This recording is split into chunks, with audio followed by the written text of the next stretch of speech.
Welcome back to another episode of Suburban Sex. We have a very special guest with us today. One of my personal coaches that I have worked with in the past, so I can tell you she's got a lot of wisdom for our listeners.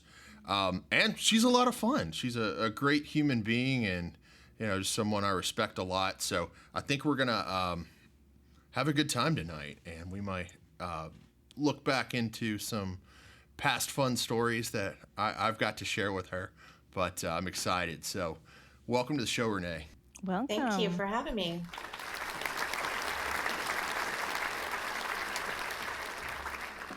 So when I first met Rene, she was a Dallas-based relationship coach / life coach, and man, she really imparted a lot of wisdom, taught me a lot of things. But I'll let you introduce yourself. Tell us what you're doing now. I know your vision has changed a little bit, but I'm sure you've got a lot to offer some of our listeners.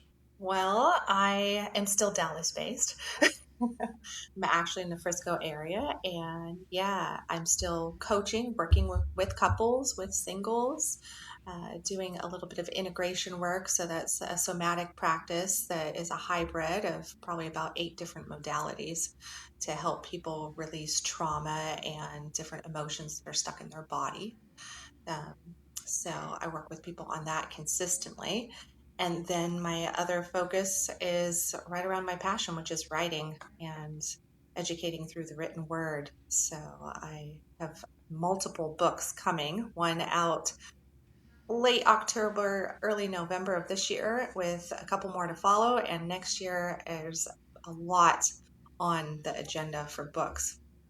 Other than that, I'm just being mom, grandma, and living life, planning out travel, doing those things, and helping people really just have, the lives that they want to have in the bedroom and outside the bedroom.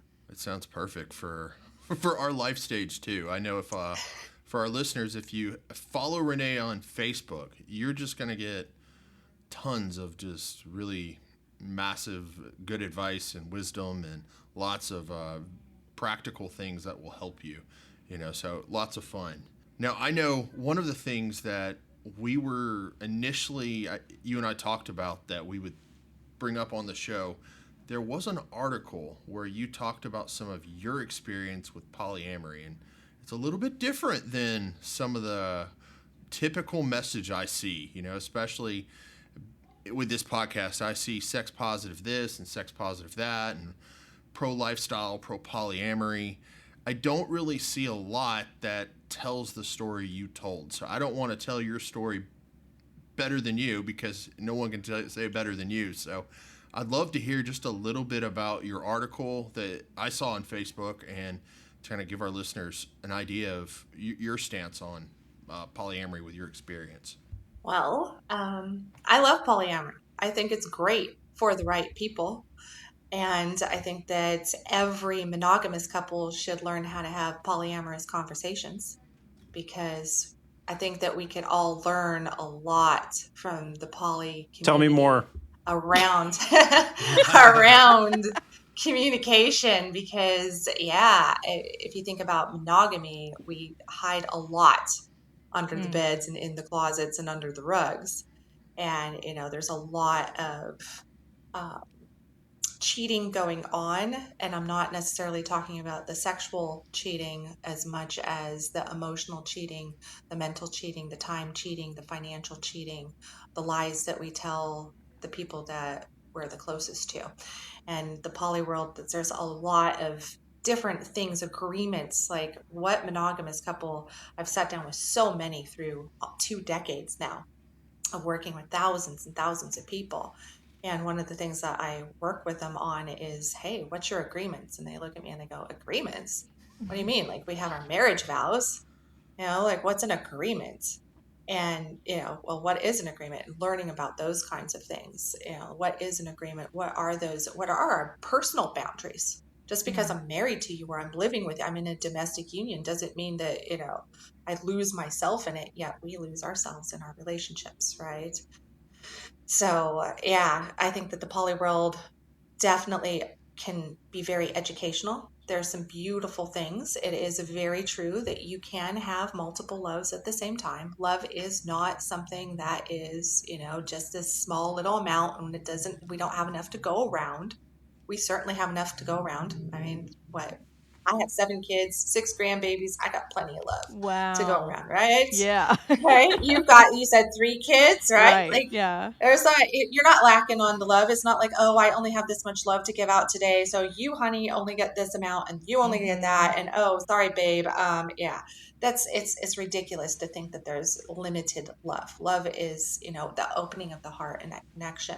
So poly does have that right, but where I think that it kind of takes a darker side is, and this is kind of where I went in that article that you're talking about, is that what we don't realize is that there's a lot of meat market to it. To put it blank out there, there's a lot of meat market to it. Us ladies are typically the meat that's getting sold. And there's a lot of people that get into poly because they think that it's going to jazz up their own sex life, bring them closer, fulfill the containers that aren't being fulfilled by their partner, make them happy. And anytime we're looking outside of ourselves into our bedrooms or into our heart spaces, into another to make us happy, everything falls apart. Yeah. We got to find that inside. We got to, and I always tell couples, I'm like, fix what you have first before you go and play around with fire. Yep. Because it is fire. I actually just was talking to a client earlier today, and him and his now ex-wife have been clients off and on through the years, and they're getting a divorce. Right? But they were, they opened up that container, and one thing led to another, and the exploration. But what didn't happen was the unity between them, that communication, and they started to have different boundary breaches, and they started to have miscommunications, and each person's, other people came into the picture, and oh, this person treats me nicer, this person buys me things, they're filling this love language, they're doing that for me, well, why aren't you doing this, why, and so there's this comparison that starts to happen a lot. People talk about jealousy. It's not so much jealousy as it is comparison. And then we get told in poly, you get told, oh, well, you need to have compersion. And compersion is where you're happy for your significant other's pleasure, enjoyment. So it's like, oh, I'm so happy that you went out and that you had that amazing experience and you had those 6 orgasms, honey. And yeah, you rock. This is great. I'm so happy for you. Meanwhile, you're sitting at home on the couch and you've got the kids and, nobody's interested in you. And you're just like, well, yeah. But I'm happy for you. I'm happy for you. It's kind of like, somebody gets a pay raise at work, your best friends go on vacation, but you just filed bankruptcy and they just spent all this money on vacation. You're like, oh, I'm so happy for you. Yeah. That's compersion, right? Yeah. But it's just like, you're like, yeah, I am happy for you, but damn, I want that for myself too. Yeah. Right? And so that is talked about as though if you don't have compersion, there's something wrong with you almost. Like, what's wrong with you? You are not enlightened enough. You haven't done enough healing work. You still have these traumas and triggers that you need to process. And that's not up to your partner to deal with. That is just for you. Well, in a marriage, it is for both people to deal with. Right? You've got to have that support from your significant other, and we can end up re-wounding somebody. Other piece that I talked about in that particular article was I was in a 6.5-year open relationship, and I did have another major love interest during that time frame, where I actually had been with that man for a year longer than my primary partner. So I had two primary partners, you could say. One I lived with, had 2 kids with, and the other, he held my heart. I was just madly in love with him, but situations were what they were, right? And then I ended up having some play friends in the midst, and my partner, absolutely my significant other that I lived with and had kids with, his kink was me being with others. So that's why, in order for him to pay attention to me, I had to be with others.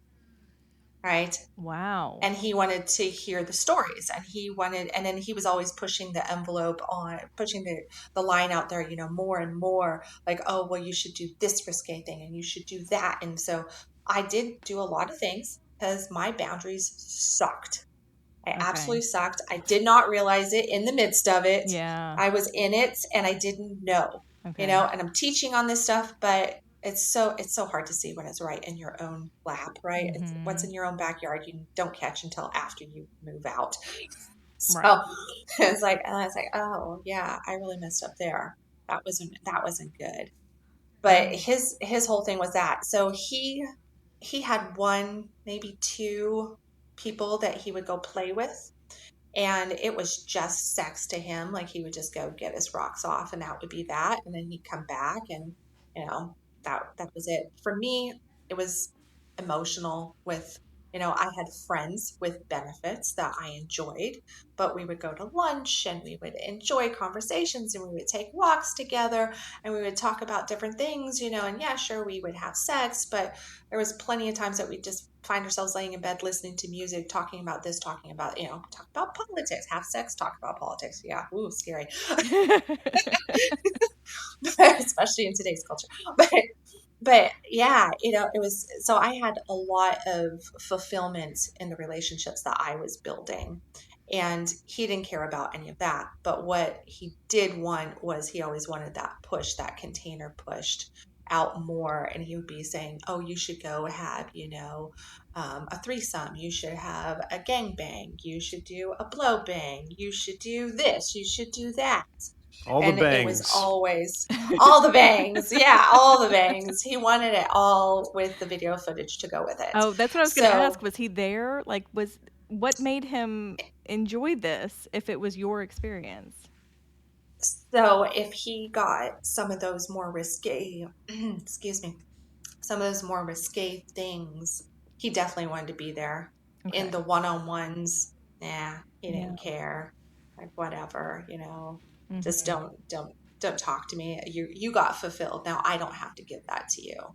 Right. And that is what I see, unfortunately, what I see a lot in poly, open, swinging relationships, is this concept of getting something and not having to worry about the other anymore. And it creates a massive separation in the relationship and in the household, in the family. I mean, it just trickles out, right? It just causes these issues. And that's a lot of it, is just this whole concept of, well, if you get that over there, now I don't have to give you the emotional connection. I don't have to touch you. I don't have to actually spend time on you or with you. Now, in my idealized version of what polyamory could be, you don't see this side. Of course, he has an idealized version, yes. Well, I mean, just what she was saying about the open communication and, the primary is always the most important, and it's all about their happiness. And obviously, it's not like that in real life. It sounds like there's whole other sides of it. And, coming from my situation where differences in libido, my fantasy is just about her being turned on. So it kind of can tend to lead that way of whatever it takes to get her turned on. But listening to this, it just sounds like there's a whole lot of communication. There's a whole lot more to it than just simply her being able to enjoy things. I mean, it just seems like it sounds messy. Yeah. It sounds very messy. Yes. And I have a question. How the hell did you have time for this when you had 2 kids? Like, I barely have enough time for work and kids and 6 Brad. and 7. I actually had 7 kids at Oh the my- point. So yeah, let's just Wait, stop. Hold on. I was married for a couple decades prior, had 5 kids. So, what were their ages though when this was going on?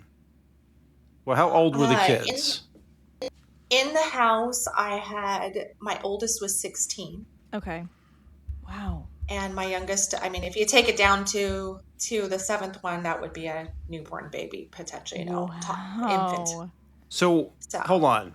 I just have to back up for a minute here. You had 7 kids in your house when you were, quote, in an open relationship? Is that right? Yes. Wow. Yes. Nothing ever took place in the house. Sure. So, did you have like a babysitter? Balance. Well, of course she had a babysitter. Yeah, 16-year-old. The 16-year-old, the 14-year-old. Okay. The 10-year-old. She's still a mom, but I'm just had wondering how you had built-in- like the mental capacity for all of this. Yeah, throw in about 50 clients and a couple workshops and a whole bunch of travel. Yeah. Right? So. Oh my God. And writing. Rene, currently, are you with man, married man. or otherwise? I'm in a domestic union for the last 4 years. Yeah. Okay. Monogamous. Mhm. We're You're in a- monogamous. okay. Yeah. Okay. And Yeah. and how long ago So, was best the relationship? How long ago was the open thing, the 7 years. poly? About 7 years. 7 years ago? Yeah, about 7 years ago. Okay. Yeah. Okay. All right. I'm just trying to get the timeline. Yeah. And how long did it last Yeah. between the two of you once you started opening it up? Well, we actually came into it open. Really? So- Okay. Yeah. Okay. Yeah. So it started right out the gates open. Wow. How did y'all You want meet? the story of that? Yeah. There, he's got the question. How did you meet? Well, all right. You guys have drinks, right? Yes. Let's hear it. Once upon a time, I was married for 17 and a half years and had 5 kids. And it was a monogamous relationship. And and we had our ups and downs and all the hurdles and just a whole bunch of drama and a whole bunch of stuff there. And I was bored shitless in my marriage and I was stressed to the hilt. And and then I'm from California. So is my ex-husband. He was from California. So we met in California. And then we moved to Washington. So we moved up to Seattle and we lived in Seattle for a decade. And then we ended up moving here to the Dallas area.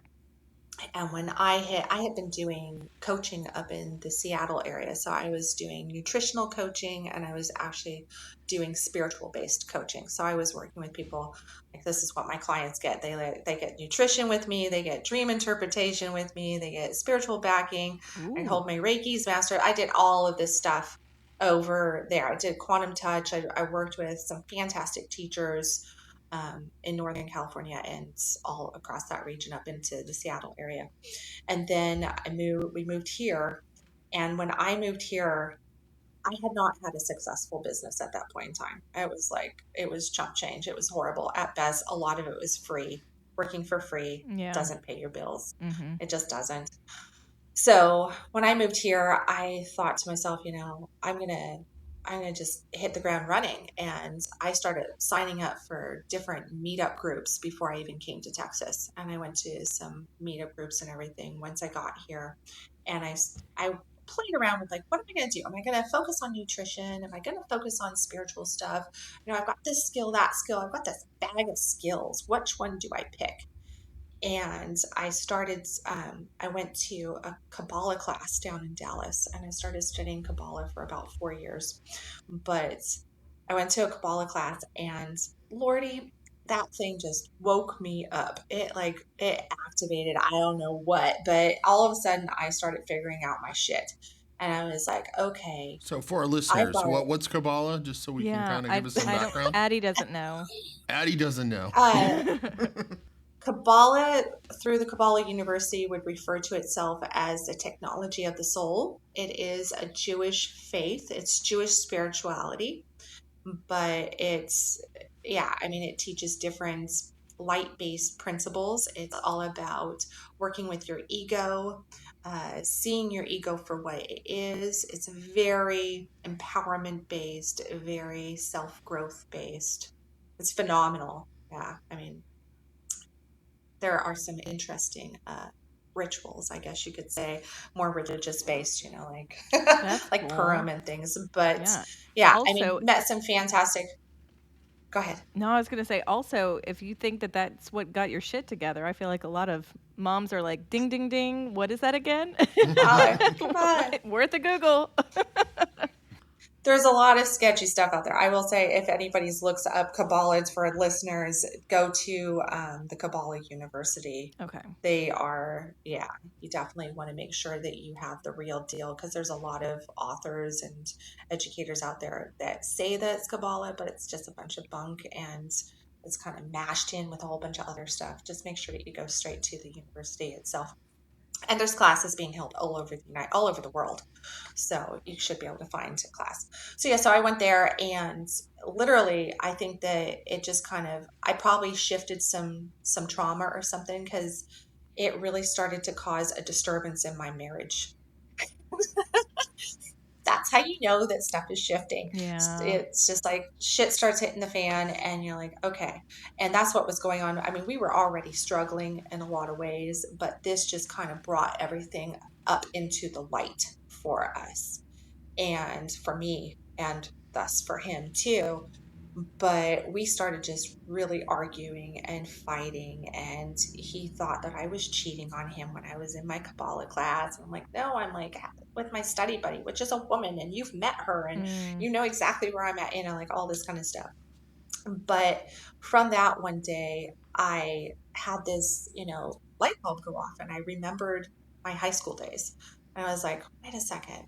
You know what I want to learn? I want to learn about Tantra. Like, I remember studying some Tantra in high school with my boyfriend, and damn, that was some good sex. And that was really connective. And I want to do that. And lo and behold, I still had the book that my high school boyfriend and I bought in Virginia City forever, way back when I was 16. And so I went and I found it, and I threw it down on my husband's desk, and I said, I want to learn Tantra. And he looked at me and said, you're fucking crazy. And I'm like, okay, well, I'm doing it with or without you. So did you show him a picture of like Yab Yum or something, where if he sees the picture, he's like, I'll try that, Yeah, I think it was too many words in the book, and too much, study stuff going on. He was like, no. But yeah, so I thought to myself, I really want to learn this. And if he's on board, well, I guess I'll read these books. I really need a teacher. Are there even teachers? I don't know. And if anybody believes in the law of attraction, which I am an avid believer of, and a lot of the work that I do is law of attraction based. That's why we remove the trauma. It's why we learn how to set up certain things, is so that we can start attracting at a higher vibration. And so a lot of my work actually focuses on law of attraction. And yeah, so there I am, and I say this one day, and like a week later on Facebook, this random dude pops me a message. I don't know who he is, but he says, would you like a yoni massage? Now, I know just enough about Tantra to know that yoni means my vajayjay. And I'm like, I don't know you, and why are you asking me if I want a yoni massage? Please. But was he hot? Looking guy, but yeah, but I'm like, I'm married, and why are you asking me? And I was just like, I'm like, what? Yeah. And I'm looking at him, and I'm like, I was like, I haven't told even my best friend about this. My husband's the only one that knows I threw a book down, and I don't think he was paying attention. I think he was playing fantasy football over there. Right. So how is this? And I thought, God works in mysterious ways. God works in mysterious ways. God wants me to learn Tantra. That's what he does. So I looked at this guy, and I was like, yeah, but you're in Chicago. And he was like, interesting enough, I've been looking at this. I have a little bit of understanding, itty bitty bit, but you're in Chicago. So I couldn't even talk to you about this. And he says, I'm not in Chicago. I'm in Sanger or wherever out here in North Texas. And at that time I was in McKinney. And I was like, what? And I looked it up, and I was like, you're 20 minutes from me. Oh my gosh. You're 20 minutes? Oh my God, I'm getting a yoni massage. Brad's got himself a new line. That's his new approach. He's like, do you want a yoni massage? I wouldn't recommend it. I wouldn't recommend, I know like, that putting sounds kind out of there. Like, sketch don't do it. otherwise, but somehow that Yeah. aligned. I can tell you though, a lot of women fall into the situation of thinking that, yeah, I've dealt with a lot of women that have experienced a lot of trauma going after a yoni massage, thinking that they're going to get the healing and end up having other things occur. And there's some really, really bad wannabe fake providers out there that are traumatizing and doing illegal stuff. So, yeah, so I told this guy, I was like, well, I'll meet you for coffee. You know, There you meet go. you for coffee. We met for coffee. I made him sit with me for like 4 hours. He's actually a psychotherapist, was his day trade. Really? So I inherited a therapist in the midst of my yoni massage attempts, I guess, that I didn't know I wanted. But yeah, and then I talked to my husband about it, and he's like, oh my God, no, no. He was just like sick to his stomach at this. I tell him what it is, I tell him everything. And he's like, no. And it took a month or so. And then I convinced him into it. I was like, listen, you can sit in the car. So we get a hotel room, like every great story goes down, right? And the girl gets a hotel room with a random stranger. What could possibly go wrong? Oh, God. Could go wrong with this? I mean, it was the Hilton. So yeah, so I ended up having this amazing experience, and it was so reverent and honoring, and I had never experienced an energetic touch like that before. And the energy moving through my body, I did not have an orgasm. He did touch my yoni, but it was not about an orgasm. It was about connecting my heart to my genitals. And we all need that, male and female, but especially us women. And a lot that's happened in the world today has been us women disconnecting from our hearts and our genitals. And so we're just having friction based sex, and we're not connecting to our partners. We're not opening up. We don't trust men in general. We, let alone trust ourselves. We don't really do that because we've gotten ourselves into bad situations, and we're like, well, I can't even trust myself, can't trust him. And I had all of that on the table, you know, not trusting myself, not trusting my partner, shut down sexually, having physical ailments starting to arise because of the shutdown and everything, disconnected in every which way. And this session just, it was breathtaking, absolutely breathtaking. I felt like a goddess and could not believe it. And I walked out of that session going, more people have to know.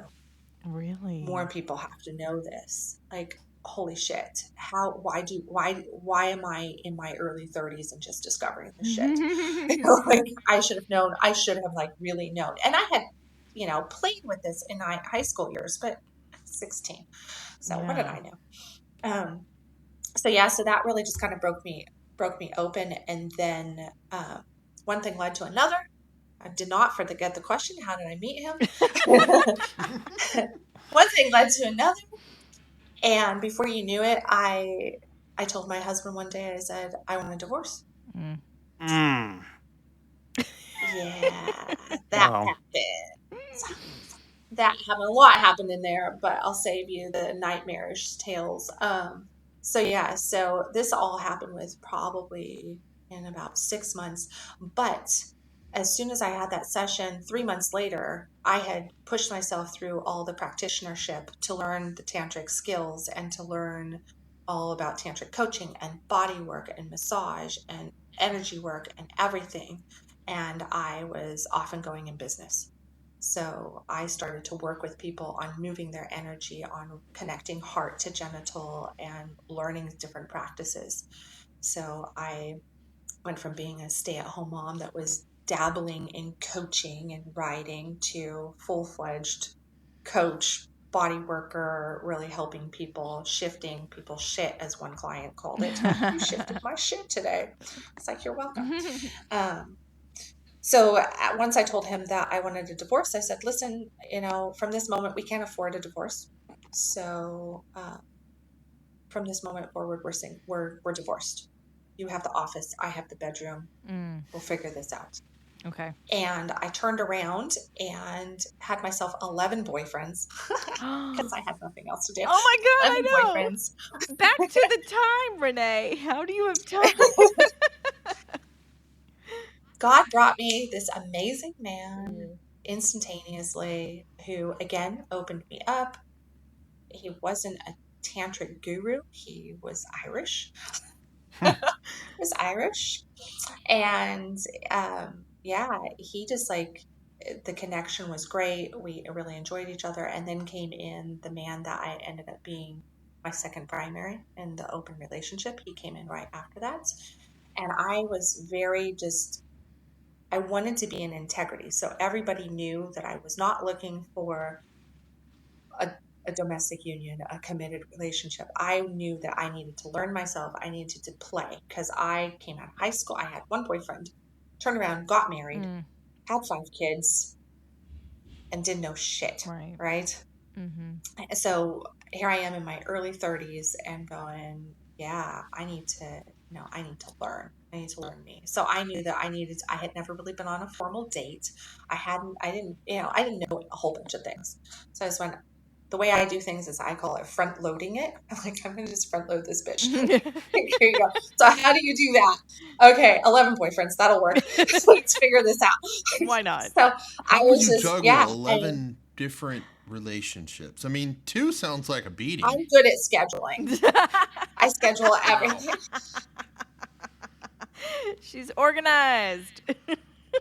Far from it, but I might be a Virgo, but I'm not an organized Virgo. They didn't all happen at once, okay? So they crept in over a few months. And this man that I ended up getting into a serious domestic union with and having 2 kids with was boyfriend number 11. Wow.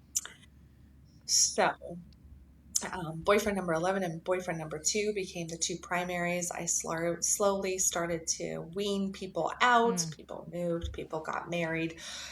Oh, wow. Different things happened. Yeah.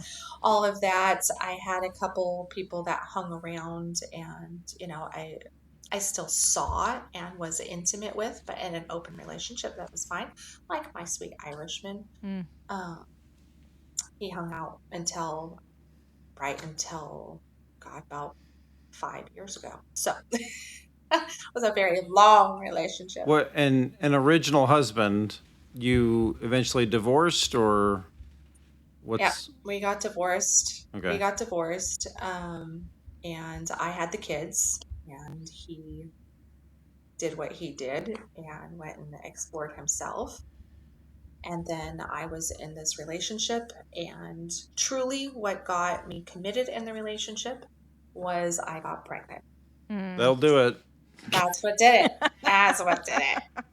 Sweet little angel boy who's on the PlayStation right now. Yeah, that's his fault. No, I love him to death. It sounds like you're a very fertile lady. Come on, yeah. So you want to know how many of these kids came on birth control? Like, oh God. No. Yeah. You're scaring everybody now. Yeah. So there you go. Wow. Yeah. Even on the depot shot. Yeah. Got pregnant on the depot shot. Wow. Damn. So yes, very fertile. Mm-hmm. So given that our podcast is really aimed at people in these long-term relationships, how do we take what you've learned and apply some of these things? Because it sounds like, all your experiences, you've really learned a lot, what works, what doesn't work. And especially we've had a lot of listener letters that are very similar to my situation, where differences in libido, you've got, husbands. We had one of our last episodes, the husband is kind of rejecting her, even though he's been pushing her for things. And it's just constant strife because everybody's in a different place, and obviously the communication isn't there. But how do we take this? And I know it's a big question, but what can we learn from you and your experience, and to apply for all of us who are trying to make a relationship work and communicate and honor our spouses and partners and the whole thing? Well, you hit it on the head right there with communicate, communicate, communicate. That's number one, two, and three. Okay. And that's the things that do not happen.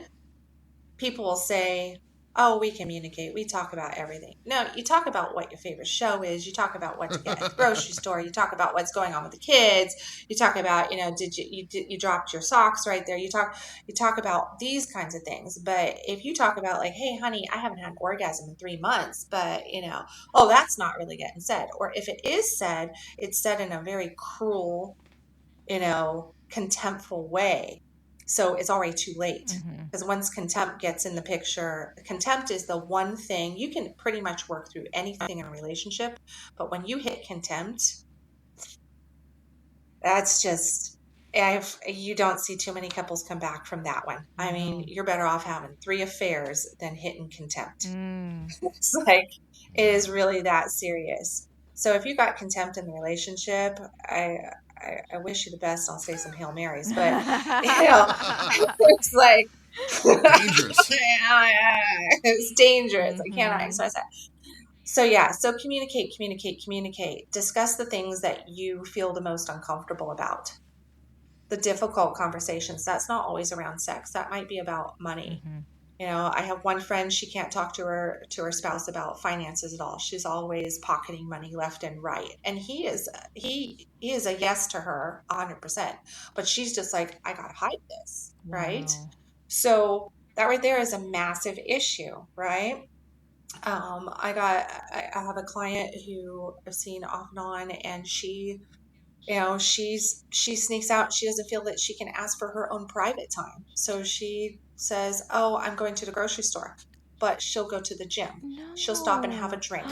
She'll take herself shopping for clothes or something and hide them in wherever, I have a male client. He can't discuss with his wife that he really likes to dress up in women's clothing. Oh my. On the way home from work. That would be a hard one to discuss. I can see that. Yeah. But at some point, somebody's going to find the bra and think something else, right? So, it's like, it's better. The conversations that are not had are the conversations that destroy the relationship. And if you just run on that principle, that the conversations you're not having are the ones that will destroy you 1,000% of the time, it's all about that open dialogue. And communication is not just throwing it out there and expecting the other person to take it, right? But it's being able to have this conversation and realize that you're 2 individuals coming together, and neither one of you are necessarily attacking the other, even when it feels like an attack. But what we get caught in is this idea that we're attacking each other. And so our defenses go up, we get triggered, we don't pay attention to those triggers. Next thing you know, a whole bunch of words come out of our mouth that we can't take back. So more pain, more drama, more trauma gets kicked in there. And all of a sudden we're operating, completely from our pain body, as Eckhart Tolle would say. Like we're operating just from that pain body, and it's all ego. Come back to Kabbalah real quick. It's all ego coming at you, and we're not even present. And that is one of the biggest challenges. Now, you move that into the bedroom, and there's a lot of people that have sex, well, on both sides these days. Somebody's giving sex to somebody, and it's duty, right? It's like, well, it's been 5 days. Well, it's been 10 days, whatever our schedule is, right? Here you go. Oh, whatever, squeak, squeak, squeak, and we're good. Squeak, squeak. There's no heart in it. There's... My friend, she's going to kill me if she ever hears this podcast. Forever ago, she'll be like, you did it again? I'll be like, hey, it wasn't on the front page of my website this time. They'd have to dig to figure that out. That's going to be the name of the episode. That's right. So my friend, she told me, she's like, he just needs to get done with it within 3 spins of the ceiling fan. Oh. And she's like, I did not say that. I was like, yes, you did. Maybe you had too much wine. My. I was like, that's such a great statement. I'm putting it as my sales page on my website. Are you this woman? That's amazing. So could you generalize? You said you've worked with thousands of couples, which I know you've worked with tons of them. Could you generalize, like, is it kind of the same advice towards the same emotionally unavailable men, or is it the men who are always higher sex drive, or is there certain generalizations towards men or generalizations toward women where it's kind of the same things? Or is it really just across the board, everybody's totally different? Yes, everybody's totally different. Yes, there's generalizations towards men and towards women. The generalization towards women is that us women are disconnected from our hearts and our pussies. Mm-hmm. And until we get those aligned and connected, we're doing ourselves the greatest disservice because we are not feeling, we are not connecting emotionally, mentally, physically. We are not having good orgasms, and that really fucks us up in a whole bunch of ways. And yeah, once you guys get to my website, it's like I've got articles and articles and articles on that, and there's more coming out. And I've even written just this last week about it. But yeah, I mean, orgasm is a vital nutrient for women, especially if you've got hormonal problems, if you've got menopausal problems, if you've got different health issues going on, if you've got, anxiety, depression, guess what? It's not an apple a day, it's an orgasm a day. Like that is really what it is. And I'm not talking about stroking the clit here and having a masculine orgasm, because a vibrator on your clit is just going to give you a masculine orgasm. It's very sharp. It's very quick. It's like running through McDonald's and grabbing French fries and then wondering why you're still hungry and your stomach hurts. Oh my gosh. Okay. This is so crazy. So that's what that is. I still love French fries, Yeah. but I want the whole burger, right? Actually, I want the really nice steak meal, right? I want the steak cooked perfectly and aged perfectly, and I want it to melt in my mouth, and I want to just drop down into my seat and go, oh yeah, that is the best fucking steak I have ever had, and this is amazing wine pairing with it, and this is an incredible gourmet meal. That's what our orgasms are supposed to be like. It's supposed to be like that. We should be able to get into that. It's gourmet sex. But gourmet sex takes longer. Mm-hmm. It means more presence. It means more touch. It means more kissing. It means both partners actually getting into each other instead of just trying to get off on each other. Mm-hmm. So, Rene, I definitely want to hear, or I want to bring our listeners into that, because I think that's a great example of gourmet sex and what an orgasm could be. It certainly opened my mind to change my entire thought process towards what sex should look like and what an orgasm should look like. So we'll get into that in a minute. Let's take a quick break and we'll be right back.